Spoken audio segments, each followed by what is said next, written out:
Yuri Adams is de vierde man. En die zit nu te kijken, waar sta ik nu in godsnaam op dat blad. Adams, ex-wereldkampioen bij de juniors in het veldrijden. Ja. Jongens, als jullie allemaal zo'n beetje met je aangezicht naar voren gaan staan, dan kunnen de mensen zien wie is. Ik ga jullie dat zelf laten zeggen, want ik ken niet iedereen, geef ik toe. Jij bent? Koen van Meldvoort. Jij wint vaak, hè? Ja, af en toe.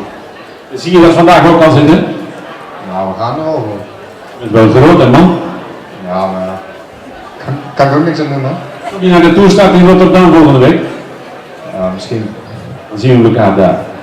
Jetse Bol, En jij komt uit? Avenhoorn, En waar ligt dat? in het noordste puntje van Noord-Holland. In Friesland. Noord-Holland. Noord-Holland. Ah ja, kijk. Dus dat net onder Friesland is. Ah, links. Komt achter. Jij komt uit? Groningen. Jullie gaat het met je? Ja, goed. Kun je ook uit de voeten op de weg, Jullie Adams?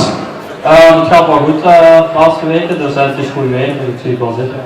En zie je dat zitten tegen grote kanonnen om daarmee tegen op te tonen? We gaan alleszins proberen. Hè.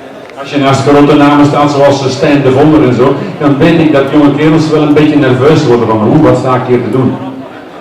Echt nerveus niet, we kijken er natuurlijk wel naar op, maar ja, uiteindelijk is het gewoon koers. Dus, Een echte Kempenaar wordt nooit echt nerveus.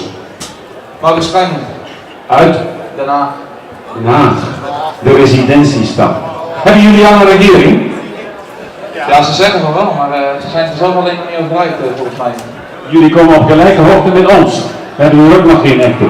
Wat Schroeven, En dat komt uit, Nijverdal, en dat ligt in in het oosten.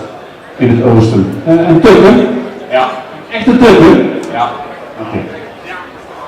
Hoeveel? En die komt uit? Almere. Wat kun jij het best? Klimmen. Klimmen.